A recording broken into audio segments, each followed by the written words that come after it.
Canada 200 that's going to be here before you know it. And to talk more about all of that is Mr. Daryl Crocker. What's going on, D? How are you? Hey Joe, how you doing? Thanks for having me on. Yeah. So it's been a busy year so far out in Victoria there, and things going to ramp up here big time next weekend. Yeah, we've got a really big August coming up. We've had a great season so far. We've got our Neil Montgomery Memorial wing sprint car. It's a Lordco sprint car spectacular weekend coming up. We're expecting 20, maybe even a couple more than that wing sprint cars. So it's going to be the biggest wing sprint car event on the island here in probably 20 years. So we're super excited about it. We got all the heavy hitters coming. Of course, Aaron Willison's going to be here, who has had an incredible season. You know, he's going to have a target on his back. Everybody's trying to chase him down. He's so fast right now. And Jeff Montgomery, of course, in the Saratoga Speedway car. And, we've got so many fast guys. We've got Eric Humphreys coming from California. Stuart Lee, local guy, super fast. He won this event last year. Some old savvy veterans like Randy Price. So we've really got a lot of guys here that it's gonna be a really good show. So what happens now with James White? Yeah, of course, he's super modified guy, but the sprint cars come in. Or have you got a super modified race for him to jump into? Or is he going to pull out a sprint car from somewhere? No, I don't think Jim's going to be here this weekend. He's doing a super modified thing. He actually sold his sprint car, and Randy Price owns that car now. So Randy will be in that car this weekend racing. They ran in Evergreen, Washington last weekend and had a pretty good showing. So yeah, I had Willison on. I had Willison on just it was Thursday night because a week ago my system blew up and I had to forego the show. But we did make it up through the week. So if you're watching tonight and you happen to have missed it, get clicking on that on our YouTube channel. You can hear what I got with Aaron Willison. Yeah, Aaron Willison's excited to get to Victoria this coming weekend. Oh yeah, I mean Aaron is he's the benchmark right now. You know, he's such a talented guy. I mean, it's so seldom that you see someone nowadays in racing that drives the car, builds the engine, does all the mechanical, does all the setup. You know, he's one of the very few, and it shows how good he is. Yeah, and he turned around, Daryl. He'd be the first guy to your pit to help you out if something was going wrong, even though he's going to run against you in the next race. That's Willison. Yeah, absolutely. He helps guys all the time. He's an open book. You know, he's the NST series is so strong out here right now. In huge part to Rob Layton for starting that and all the hard work he's done. But certainly on the competitor side of things, Aaron deserves some credit for really pushing people to get into the class and really being an advocate for it when he's away racing at all these other $1 million races and stuff. Yeah. You know, he's the first one to say that if you want the best competition in an asphalt wing sprint car, you need to come to the Northwest because that's where it is. Yeah, it's happening and guaranteed. Robbie's done such a good job putting all that together, being a sprint car team owner as well, and, just making everything work in with Saratoga. He makes a lot of things happen in the province of BC. You can guarantee that. Before I ask you about the Canada 200, how about you? What are you going to do? Because you like racing yourself. Are you able to jump in these races? I run 3 times up here so far this year. I run my BC late model, which I'll run in the 200. And then we had a Northwest Super Late Model Series event here in June as well. And I managed to get a car together for that and ran in that race as well. But that's pretty much it for me this year. I'm so busy, doing stuff at the Speedway. So I'm fortunate we've got really, really good people in place. So on those weekends, I'm able to focus on racing as much as I can. It's still hard. It's really hard. But, so I'll get 4 weekends in racing myself this year. And one other quick note, if you don't mind. Back when Western Speedway, iconic racetrack in Victoria, when it shut down, and it shut down now a few years ago, there was talk back then that the ownership group or a group of individuals was going to look for another site to put Western Speedway back on the map and fire it all up again. Has that ever materialized? Was that just anxious people thinking when Western shut down that they were going to try and do something? Is that still an issue? That is still, we work on it every day. I'm a part of that group, and timelines. The time just flies by. It's unbelievable how much time it takes. You kind of go in circles, and it's one step forward, two steps back, but it's still very much active. We're still moving forward. I like to say, I don't know how close we are to the end of the book, but I know that we're a long ways into it. We just keep digging. It's not something we're ever going to give up on. And what would that do, Daryl, if that does materialize and, a plot of land is benchmarked and here we go? What would that do to racing out on the island? You would then have Saratoga and Western Speedway. Would they work in conjunction to one another? You race Saturday, I'll race Sunday, and we work together? Because you don't want to split fields and do all that kind of stuff all over again. No, I think they would absolutely work hand in hand, like extremely closely. We're really fortunate on the island. We have kind of two distinct race nights that we kind of have. We have like a demo crash type crowd, and then we have straight up racing. So we'd be in a position where we'd be pretty fortunate where we could just kind of alternate those, and there's enough racers on the island that both tracks can race the same night, as long as they weren't the same classes. And of course, when we were having our big marquee events, we would schedule around those properly and make sure that nobody had to make a decision on where they needed to be.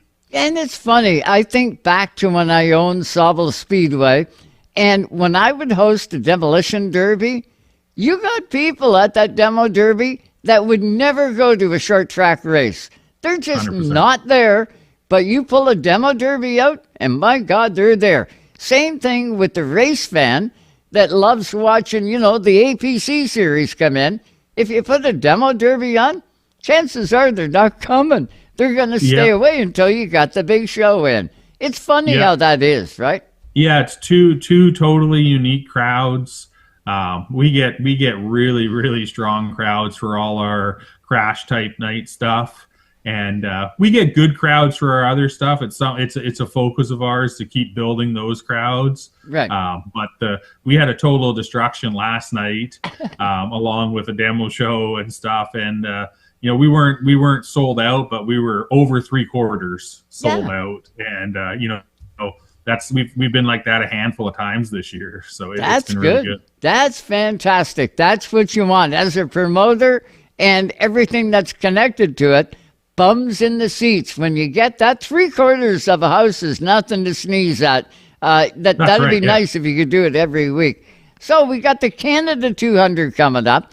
Again, an iconic race. How many years has the Canada 200 been going? 1972. 72. See, the IWK 250, I want to say, started in 1977. So this is even older than the IWK. That's cool. Yeah. No, 72 it started. I believe there was 1 or 2 years that wasn't run for certain reasons, but just about every year since 1972, if I remember right, Ross Surgener won the first one. And, we've had a lot of big names win it through the years, guys like Roy Haslam, Rory Smith, Daryl Midgley, and Corbin Thomas. He'll be here this year running in it, so he'll be a previous winner. Dave Hemrick's won it, Brandon Carlson, just tons. So we'll have Kyle Wade won it last year, and he'll be running. So we'll have at least three previous winners of the 200 in this year's event. Yeah. Kyle Wade, number 98. We had him on Race Time Radio. He was so excited just getting in, right? And he ends up winning one of the iconic shows. Yeah, that was just his second year of late models, I guess. This would be his third year. So, comes from a really strong racing family. His dad, Lance, raced all over, lots of Winston West stuff back in the day and late models and sprint cars and all different things. And Kyle's uncle Ryan, he was a I think he won 5 street stock championships in a row at Western. And the family is just they just live and breathe it. They're a really, really good racing family here on the island and all over. So let's get to the nuts and bolts. Next weekend, sprint car extravaganza. What time does it start? When do fans show up at Saratoga Speedway? I would be here for 4 o'clock Friday and Saturday night. Yeah, for sure 4 o'clock, because that's when the gates are open. We're going to start qualifying about 4:30, and one of my favorite parts of the weekend is watching those sprint cars qualify. Oh yeah, they're going to, guy like Aaron Willison, he's going to be getting around this place in about 12 and a half seconds. Yeah, that's insane when you think of it.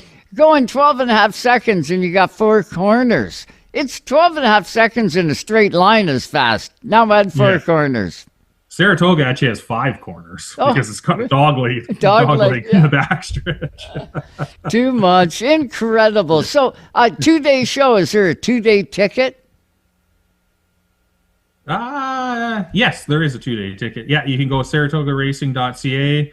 You can follow the ticket link there, and you can get yourself all set up. Okay, so that's the sprint car end of it, and then things even go crazier, if at all possible. Then you got the Canada 200 on Labor Day weekend, right? Yeah, we're doing that the Friday and Saturday night.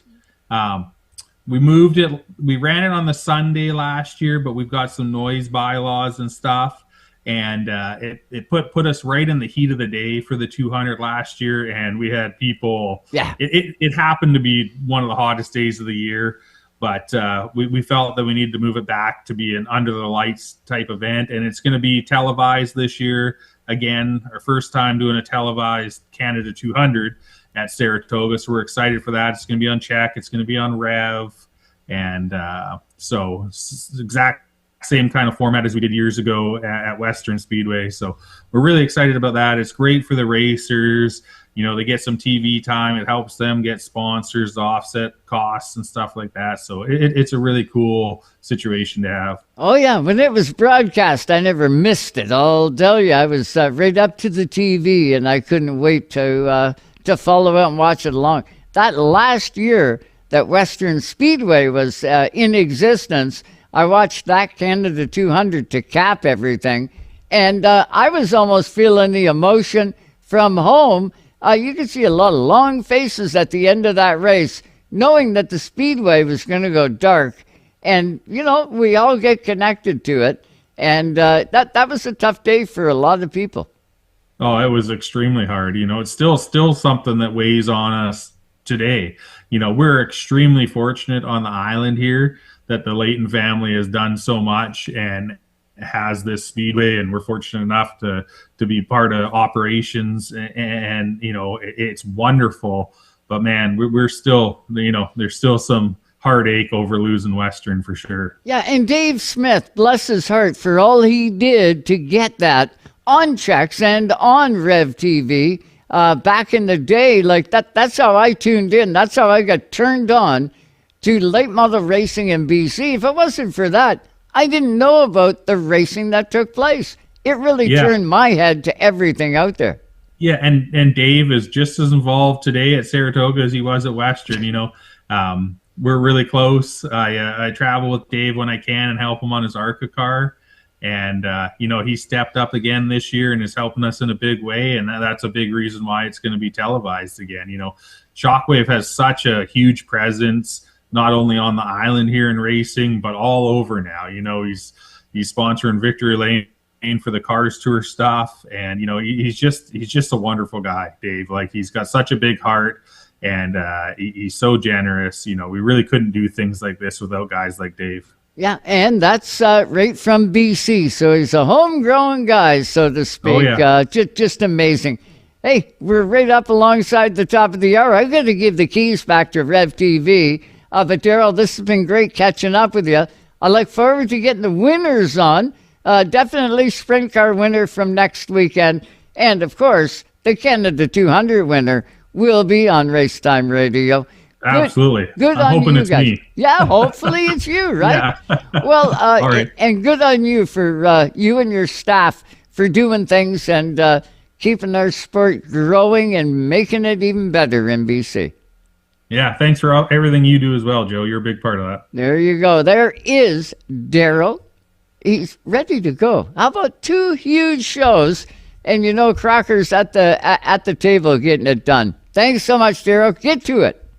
Thanks. Yeah. Talk to you later. He'll be working hard. You can guarantee that.